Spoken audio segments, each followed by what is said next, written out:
Okay. Good evening. I hope everybody's doing okay this evening. Out here, we're going to be following the same pattern that the kids are going to be in. Kind of the idea of the world here tonight, and really discussing two aspects of the world: the physical nature of the world before the flood and the spiritual nature. Tomorrow night, we're going to be talking about the man Noah, kind of some of his characteristics that allowed him to be chosen by God as the one through whom really humanity would come from outside of Adam. It would be through Noah and his family because of his righteous character and his blamelessness. Kind of like Job. So we're going to be looking at the man Noah tomorrow. And then Wednesday night, I think we're talking about the ark on Wednesday night, and Thursday we're talking about the animals. I could have that flip-flopped. Is that right? Okay, thank you, Arthena. So Jeremy is going to be teaching those two classes. Jeremy will be teaching those two classes, so you won't have to put up with me all week, which good for you guys. So you get enough of me already. And then Friday, we're going to be talking about the flood. We'll read through the narrative of the flood in chapter 6, draw out some highlights, and then kind of focus a little more heavily on the evidence of the flood and talk about the idea of the young earth. Because really, all the evidence that we see today that's available to us is largely available to us because of the flood and its catastrophic nature. So we're going to talk about that on Friday, and then we'll be done. So hopefully we'll know a little bit more about the flood and trying to get some application from the flood itself. And of course, the biggest application is the wickedness of man, how wicked we could really be, and the extent of God's wrath, and how total that is, how complete his wrath is. And that's, you think about a global flood that could happen today. Well, it couldn't because obviously God promised against it. But, that idea of a complete and total flood, it would be obviously, it'd make the news. Of course, there wouldn't be much news to be had because the news would be out. Did you guys see Wisconsin Avenue's Church of Christ? That's where Nate and Matt are. On their Facebook page, their promo video for their VBS. Did you guys have a chance to see that? You guys, if you haven't, you need to go to Wisconsin Avenue Church of Christ video, their promo video of the flood. Oh my goodness, it is phenomenal. It is hilarious. You have to watch it. Of course, that's with Nate and Matt there. Okay, before we start, we're going to look at just these two resources that I want to suggest to you. Really, because a lot of the flood rests on evidence. And, of course, our series is through Apologetics Press. Are you guys familiar with Apologetics Press here? You should be. Out of Alabama. They taught our Christian Evidences classes at Bear Valley. They did the Defending the Faith Study Bible. That's available in the library for purchase. If you don't have one of these, you need one of these, especially within the first 10 chapters of the Bible. They have a lot of good articles about the young earth, creationism. They got a lot of good stuff there. I mean, it's awesome. And just for your regular Bible study, there's some good evidences and things in here in the Evangelism Handbook by Phil Sanders. So if you don't have one of these, I don't think we have these in our library outside of maybe what is available to check out. I don't know. But this was required of us in our classroom, and it is awesome. Simple, short, concise evidence for the historicity of Jesus and other things. And a lot of our material is going to overlap with our Convicted series. Do you guys remember our Convicted series? So a lot of that is going to maybe be repeat. It's going to be repetitive, so I hope we don't drown you out too much. And so, pun intended.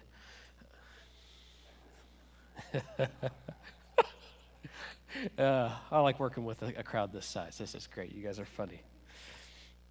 I hope that doesn't distract you from the things that we're going to be talking about. Okay, if you have your Bibles, we're going to turn to Genesis 1. We got to start at the very beginning with all of this and work our way up to the flood. Even though between chapter 1 and chapter 6, we're dealing with quite a bit of time. We're dealing with about 1,600 years worth of history being written within these chapters. You know, if you think about 1,600 years worth of history, that should be indicative of many chapters. There should be many chapters devoted to that kind of time frame. But from 1 to 6, I mean, we're dealing with about 1,600 years worth of history. So, yeah, and that's very true. And even many, many more after that, at least, yeah. So that's a good comment. And, you know, the inspiration and how God works through revelation to the pen of Moses as he's writing all these things down. We would expect that whenever Moses would write things down, it would be in accordance and in evidence with the things that we see. If you remember back in our Romans study, Romans chapter 1, verses 19 and 20, you know, it's the things that we see that bear witness to God's eternal power and his glory. His unseen attributes are embedded with the things that are seen here on this earth. We can have access to the truth of who God is. And that's going to play into really the idea of the flood on Friday. But let's go ahead and just kind of read through this kind of creation account. I'm going to pick apart. I'm just going to kind of read along until, you know, I feel like I need to really make a comment. But the main part about this first part of Genesis is, and really the whole creation account, is we get a good idea of what the physical world was like before the flood. Quite obviously, it's referred to as the antediluvian period, which is before the flood. And there's some characteristics in it, how some of the characteristics were shaped and formed because of the fall of man and things like that. So let's go ahead and just look at even the first verse. In the beginning, God created the heavens and the earth. That's a powerful statement. When you break down that statement, it kind of gives weight to the cosmological argument and many of the aspects of the first and second laws of thermodynamics. You know, in order for something to be created, you need time, space, and energy. God is the energy force that brought forth space, time, and matter. You can't have space without time or you can't have matter without time, or else, you know, when would you have put space or matter? You can't have matter without space, or else where would you put matter? So this is what we call the point of singularity. Time, space, and matter had to come to a point at the same time. And it only makes sense logically that somebody outside of time, somebody that's timeless, outside of space, someone that's spaceless, outside of matter, someone who's incorporeal, which is not consisting of matter, to create time, space, and matter. He is the Alpha and the Omega. He is before the beginning because he wrote and established the beginning. So we just see right here in the beginning chapters, God creating is just a history and a narrative. We cannot read this in any other sense. We can't read it poetically. It's not written in the prose of poetry. It is written as a narrative for the Jewish people to understand the origins of the universe. And God said, "Let there be light," and there was light. And God saw that the light was good, and God separated the light from the darkness. God called the light day, and the darkness he called night. And there was evening, and there was morning the first day. And God said, let there be an expanse in the midst of the waters, and let it separate the waters from the waters," which is really interesting. That phrase, the waters from the waters, and it almost seems like in this next part where he talks about he brings forth the dry land right here in verse 9, and God said, "Let the waters under the heavens be gathered together in one place, and let dry land appear." almost as if, it's through the water that the dry land was formed. There's a lot of things that could be really picked apart here, but that's not the purpose of really tonight. We're just kind of talking about the physical nature of the earth before the flood. And it's kind of in a type of singular landmass. This would probably give idea to the idea of Pangea, if you guys are familiar with that. I think the evidence leads us to the idea of Pangea. The mountain ranges seem to match along the continental divides. Similar fossils are found along the eastern coast of South America and the west coast of Africa. You see all these things lining up. Plate tectonics is a real thing. It's a true science, but we creationists believe in what would probably more accurately be referred to as catastrophic plate tectonics because of the nature of the flood. It was such a catastrophic event. It was plate tectonics on steroids, the biggest steroids. But anyways, that's more along the lines of verse 9, talking about the dry land. God called the dry land earth, and the waters that were gathered together he called seas, and God saw that it was good. And God said, let the earth sprout vegetation, plants yielding seed, and fruit trees bearing fruit, in which is their seed, each according to its kind on the earth. Hopefully, Jeremy will dig a little bit more into this word bara'im in the Hebrew, which is kind.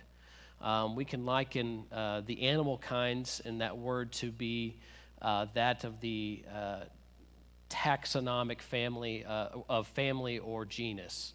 So we have bears. Bears are a kind. Bears are a family. We got feline. We got Felidae. That's the family of the cats. We've got canine. We've got these things. So kinds plays an important role when we start to talk about the ark. But hopefully, Jeremy will talk about that more on Thursday. Where was I at? Verse 13, at the end. And God saw that it was good. And there was evening and there was morning, the third day. And God said, let there be lights in the expanse of the heavens to separate the day from the night, and let them be for signs and for seasons and for days and years. And let them be lights in the expanse of the heavens to give light upon the earth. And it was so. And God made the two great lights, the greater light to rule the day and the lesser light to rule the night, and the stars. And God set them in the expanse of the heavens to give light on the earth, to rule over the day and over the night, and to separate the light from the darkness. And God saw that it was good. And there was evening, and there was morning, and there was fourth day. So we see this classification. It was evening and morning, and it was the fourth day, these days that were completed. To those people reading the idea of day, the Greek word yom, it would have only been understood in its context of a literal 24-hour day.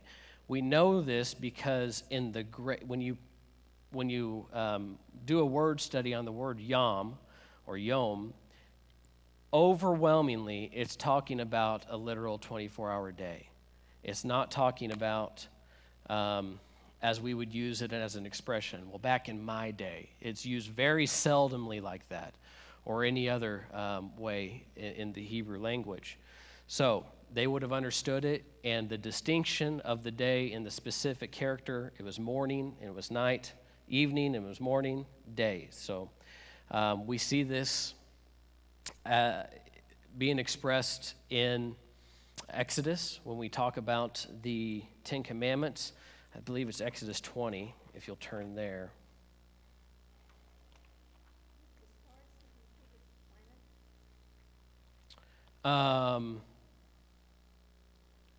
I don't know.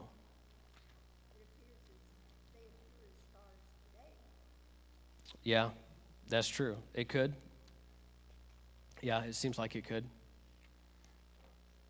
The question was, do the stars include planets? And that the stars, when we look at the night sky, the planets appear as stars. So, yeah, very much it could be. I don't know if there's any other distinction between planets and stars. Yeah, I think it would probably be on that day. That's a good question. Yeah, the heavens, the hosts, the heavenly hosts, and the stars. Yeah, I would say so. Um, verse 11 of chapter 20, for in 6 days the Lord made heaven and earth, the sea, and all that is in them, and rested the seventh day. Therefore the Lord blessed the Sabbath day and made it holy. That therefore there is really telling. Of course, you're not going to observe the Sabbath day other than the confines of a 24-hour day. You know what I mean? So that is an important characteristic of the word day. And this is a good verse to talk to people who believe in the day age theory is what it's called. How that the days being spoken of in the historical narrative of creation, they believe that a day is more than 24 hours. Well, I go to this verse that appeals to the 6 days of creation and God resting on one day.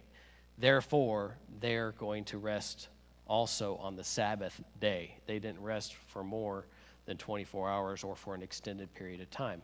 Any comments or questions on anything so far?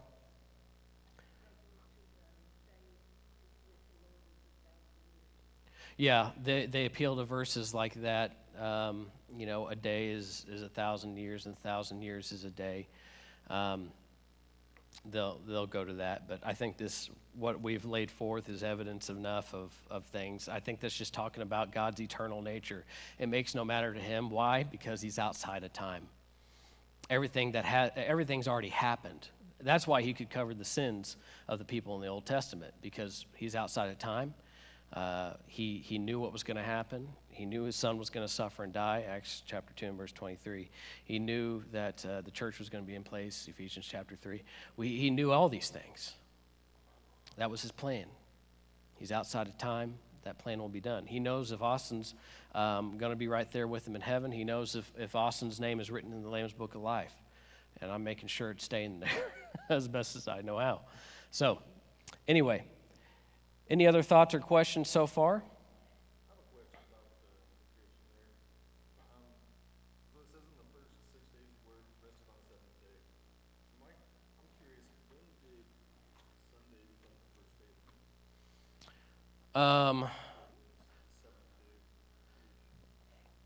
Yeah, so are you appealing to Sunday being a day of rest or just?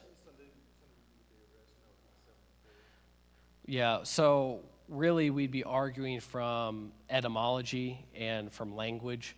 So if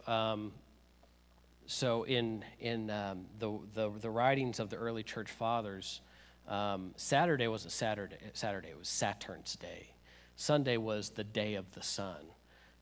So according to the Gospels and according to the early church fathers, it talks about Jesus being risen on the day of the sun. So I don't know if that answered your question, but the idea here, the 6 days and resting on the seventh day, corresponds with our week. And then later on through time, they started getting the idea of days of the week, and of course, Sabbath being designated Saturn's day. So it's really just an argument of language and how it's developed over time. How the Jews observed days of the week, I don't know. All I know is that they kept the Sabbath, which they understood to be the seventh day of the week. They'd always considered that kind of the end of the week, everything built up to the Sabbath. Yeah. And that concluded their week. And then the first day of the week is what started the next day after the Sabbath. Yeah. And that's the way that's always been. Different names for them in different places. But Yeah. it's always been. And God created, concluded it on the Sabbath, Yeah. the end of the week of creation. And that's always been the end of the week.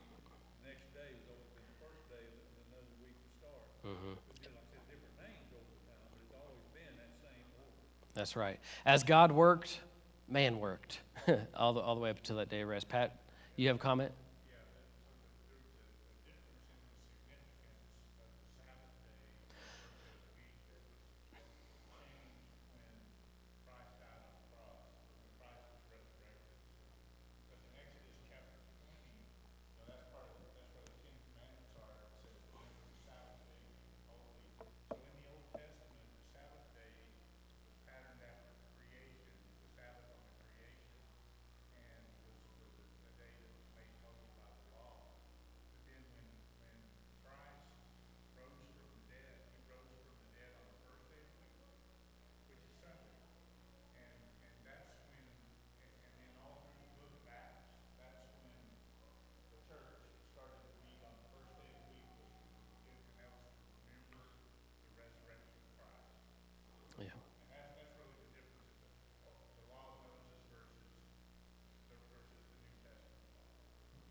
Yeah. started at that time.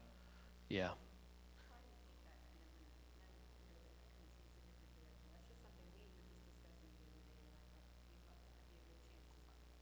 No, it is, and I think that it's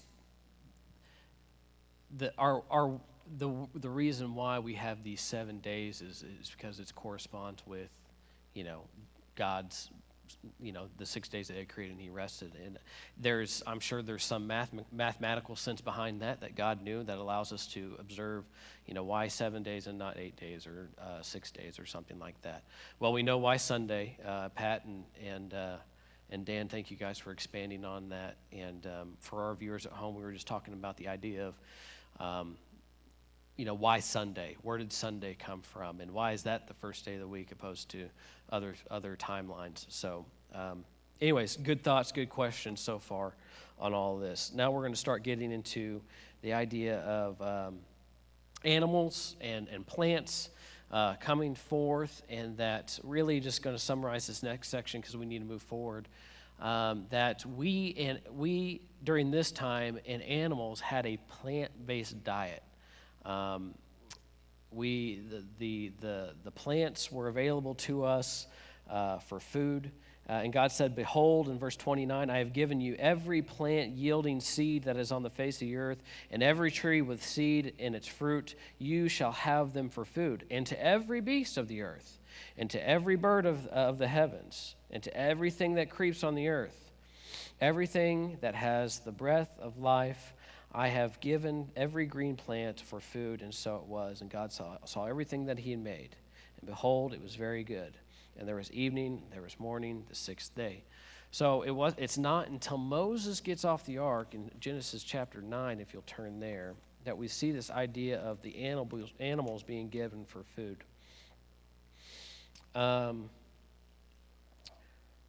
Let's just pick up in verse 1 of chapter 9. "And God blessed Noah and his sons and said to them, 'Be fruitful and multiply and fill the earth.' This is after the flood. 'The fear of you and the dread of you shall be upon every beast of the earth and upon every bird of the heavens, upon everything that creeps on the ground and all the fish of the sea. Into your hand they are delivered. Every moving thing that lives shall be food for you. And as I give you the green plants, I give you everything.'" So we see this kind of okay by God to move over into the meat category. We can be omnivores whenever at the very beginning where we were meant probably largely we are to be herbivores. It's interesting because studies that are life expectancy studies that have been going on, people will live longer if they have more of a plant-based diet and eating the plants and vegetables and fruits. There's this off the east coast or off the west coast of South Africa. I don't know if there's an island there that the average lifespan is much longer and larger than what we have in the States or anywhere else in the world because of their diet. Their diet is more in line to what God had envisioned for us since the beginning. And that's not to say that we can't have meat even today. Of course we can, but there's more benefits coming from this type of diet, from this vegan type of diet.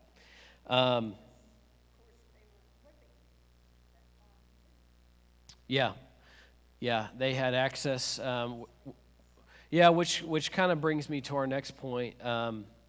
We need to talk about some of the aspects of the physical of the world, because that's the title of this lesson, the world. There has been evidence because of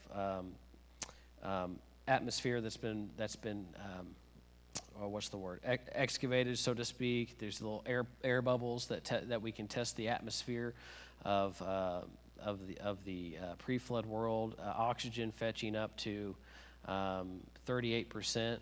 And we can know this even by the fossil record. We see insects being fossilized, large insects with 2 feet wingspan, dragonflies.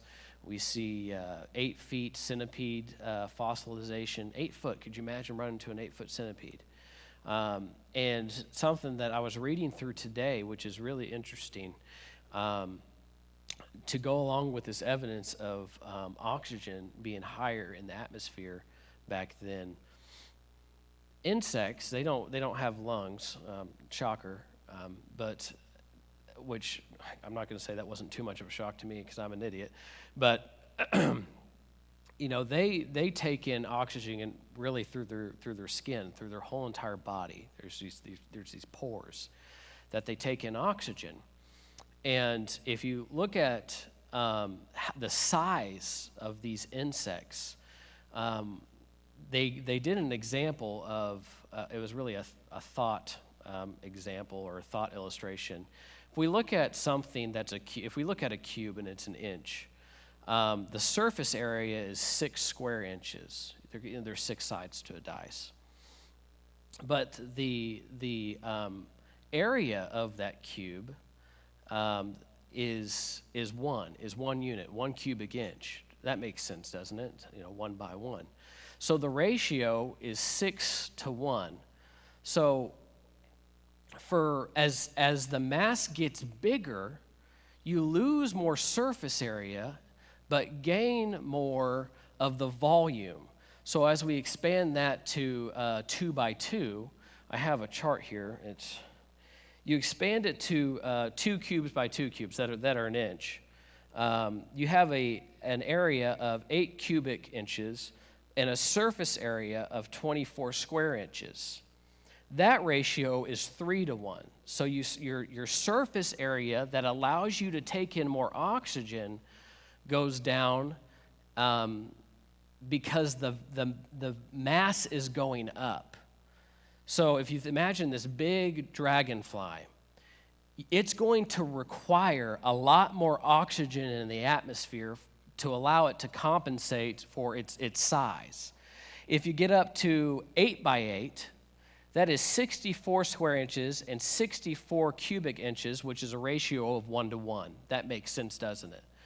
That would require even more oxygen to energize it for flight. And of course, this is just only an example based on the size of these creatures. And whenever these creatures or when these insects are so large, they require more oxygen to suit their size. Does that make sense? So nowadays, because the atmosphere has changed because of the flood, something happened. It could be the radiographic level was changed through the fountains of the deep being broken up and the amount of ash and everything being disposed in the air. Everything changed. The atmosphere itself changed. That was more conducive for long lifestyle, and even attributed to the giant effects of plant life. More carbon dioxide is in the atmosphere, more oxygen's in the atmosphere. We see that there's evidence of the, not the gravitational, the magnetic field of the earth. There's evidence of it decreasing even today. So the more magnetic field that the earth had, it kept us from the harmful exposure of cosmic rays that would allow our body to deteriorate. So the magnetic field of the earth was stronger then. That allowed, and it's just all of these little things that allowed us to live these really long lives. And of course, as we're talking about in chapter 2, where God says, listen, I've given you the tree of life. You eat of that and you'll live with us forever. If you'll turn over to chapter 3, in verse 22, after the tree of life was eaten, he says, then the Lord God said, behold, man has become like one of us in knowing good and evil. Now, lest he reach out his hand and take also the tree of life and eat and live forever. Basically, he's saying, in one aspect, they know what we know. They know now good and evil. We don't want them to participate in another likeness of us because that's something that is the consequence of their actions. They don't get to live with God. They don't get to dwell with God anymore eternally in the garden. They lost out on that. So it's the tree of life, how that worked, How that eating of that fruit of the tree of life worked in our bodies naturally, I don't know. I mean, I would assume only God knows. So this is, there's no good hard evidence out there of a fruit doing something like that. But the tree of life, we lost access to it. So Adam and Eve, they had a perfect genome, they had perfect DNA, they had the perfect food source, and they lost out on it. They lost out of their home with God, where God walked with them. So now we're bridging over from the aspect of the physical benefits, which allowed us to be connected with God in a physical sense and dwell with Him, which at the time of the garden was both physical and spiritual. Now there's this spiritual separation where physical death is introduced. Why? Because of the tree of life, is we don't have access to it anymore. And according to Romans chapter 5, because all sin, we followed in Adam's footsteps, we have spiritual death that comes into our lives. Do you guys remember that from Romans 5? So it's this dual nature. We've lost out of having a home with God. And of course, at the end of time, that's where we're trying to get back to, the garden. Not the garden that was here on earth, because according to 2 Peter, the pre-flood world was destroyed. Okay? And the world now will also be destroyed as we know it. And then there will be a new heavens and a new earth where the city of God is, and everything that's described in Revelation chapters 21 and 22, where the land isn't cursed anymore, and everything else. So let's make this interesting connection. After Adam eats the tree of knowledge of good and evil, and I forget where it's at. Okay. Verse 17 of chapter 3 of Genesis. And to Adam he said, because you have listened to the voice of your wife and have eaten of the tree of which I commanded you, you shall not eat of it. Cursed is the ground because of you. In pain you shall eat of it all the days of your life. Thorns and thistles it shall bring forth, and you shall eat of the plants of the field. By the sweat of your face you shall eat bread till you return to the ground. For out of the ground you were taken, for you are dust, and dust you shall return. If you'll go over to Revelation, talking about this idea of the new heavens and the new earth, the tree of life, turn to Revelation chapter 22.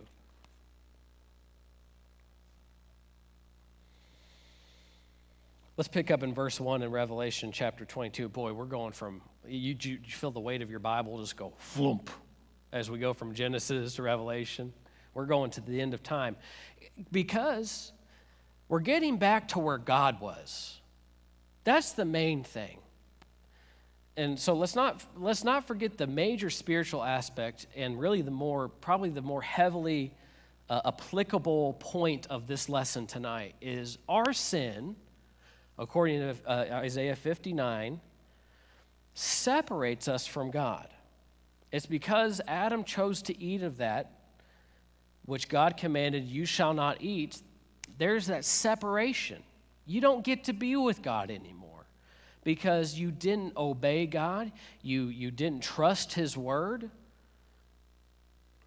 because Satan tempts us all the time. Revelation chapter 22, talking about this idea of getting back to the garden scene. And then the angel showed me a river of the water of life, bright as crystal, flowing from the throne of God and of the Lamb through the middle of the street of the city. Also on either side of the river, the tree of life, with its 12 kinds of fruit, yielding its fruit each month.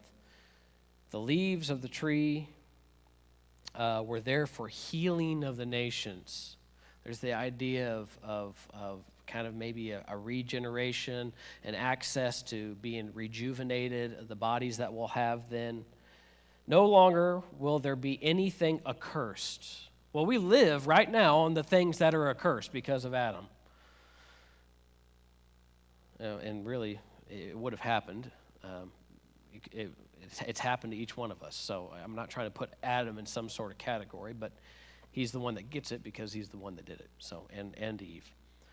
But we're going back to where God is. If you go back to Revelation chapter 1, Still in this context of the new heavens and new earth and the holy city, the new Jerusalem.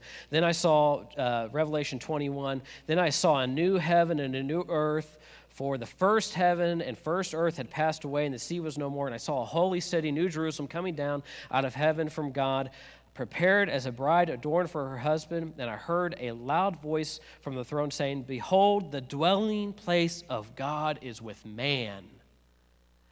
Well, where did man dwell with God? In the garden.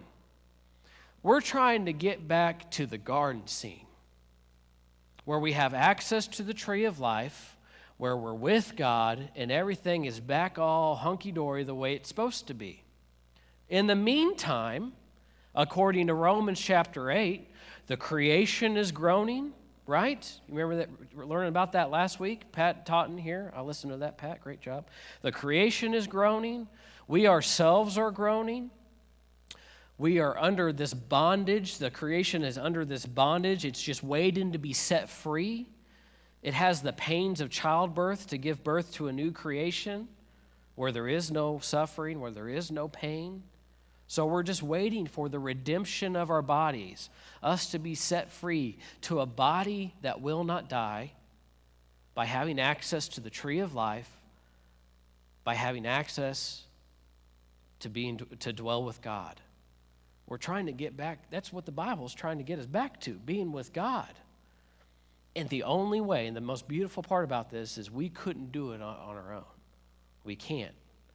God's grace, number one, which I believe is shown throughout the whole entire Bible, and then with its ultimate glorification being founded upon and rested upon his Son, bearing our sins, so we can get back to the garden. So there's the spiritual aspect of the world. Now we get to the idea in Revelation chapter 6. We see the whole in Genesis chapter 4 really is we see sin still conquering mankind with Cain and Abel, right? And then we see it progress into Genesis chapter 6 where the sons of God marries the daughters of men. Which some believe, and you yourselves may hold to the idea that that's talking about the lineage of Seth. I personally do not believe that, but that's for another discussion, and it's a lengthy discussion. But the point of the matter is, it doesn't matter. The end goal or the end result is that the earth, the only thought on man that continually dwelled was wickedness. And people say, well, we're getting back to that now. I don't know if we are getting back to it now. I mean, we're progressing that way, but every thought of everybody around was outside of Noah pretty much was constantly thinking about how I could get ahead in life, how I can take advantage of my neighbor, how I can, to the point where God says, we're resetting. We're resetting. But Noah found grace in the eyes of the Lord. And that's next week's lesson, talking about how we need to be like Noah, that God is looking at with favor, and how one man, and let's not take anything away from Noah, he had to be, he made an effort to be blameless and righteous that allowed for us to continue on today. We need to be like Noah. And that's tomorrow night's lesson. So, the reason why we're in this mess is really because of our weaknesses and our free will that allow us to choose God or not God. Satan just simply put forth that carrot and said, he didn't really straight up say that God was wrong, did he? He just made them question his word. And that's really scary to me. That's all Satan did, was made them question the word of God that allowed them to go down that dark path to really go against God. Gave them another choice. They were doing just fine obeying God, but Satan essentially put forward that other choice that said, hey, you can be God. And isn't that the story of our lives, or of the world today? I want to be God. I want to do what makes me happy. No matter what the evidence says, no matter what the Bible says, I'm going to live the way that I want to live. And that's a dangerous road. I've went down it. I've been down it many times. And Nothing good ever came from it, looking back. So I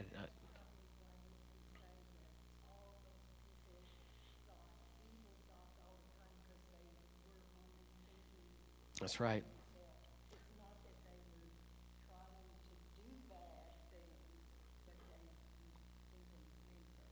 Yep. Lust of the flesh, lust of the eyes, and the pride of life. It gets us every time, and Satan knows that he has those devices available to him to get to us. And we like it. I do. I love it. I love it. If it weren't for what's very obvious to me, I'd be just happily living my life the way I want to. But there's something to be said about if anybody desires to come after me, let him deny himself, take up his cross, and follow me. That's just something that the world does not teach. Deny yourself. There's this commercial. I'm done, by the way. But there's this commercial that as I'm a nerd. I watch video games be played. I don't play video games. I watch them be played. Talk about a complete waste of time. I know this. It's my TV. But there's a commercial that pops up by Nair. It's a Nair commercial. And their new slogan is worship yourself. What a complete, terrible, most ungodly, worthless slogan that can be tacked on to any product. Worship yourself. And that's exactly what Satan is saying. You can be God. You can be God. You can do it. There's no reason why you can't be happy in this life. There's no reason you can't undercut everybody to get to and battle to the first place. There's no reason why you can't take advantage of somebody to get, for your own good. And then when we get to that point in society, it's about time for another flood. But the thing is, judgment day will.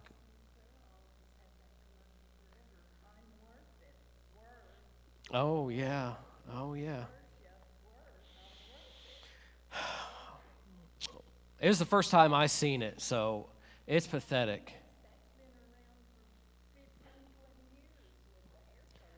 Yeah. Media has really done a number on us.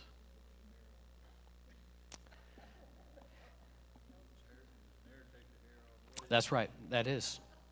I don't know why it's on Twitch. Somebody slipped Bobson there. Poor guy. Hey, it's okay. When you get your new body, you'll have hair and it'll be just flowing all lovely and everything. You don't care about hair. We're done with our evening class. It's been about 45 minutes or so. Is there any other comments or questions about kind of the world, the physical nature of it? I'm not going to be able to answer all of it. I don't consider myself an amazing apologist or Christian evidence scientist. I'm not that. But inside that Defending the Faith book, there are a lot of articles from people who are.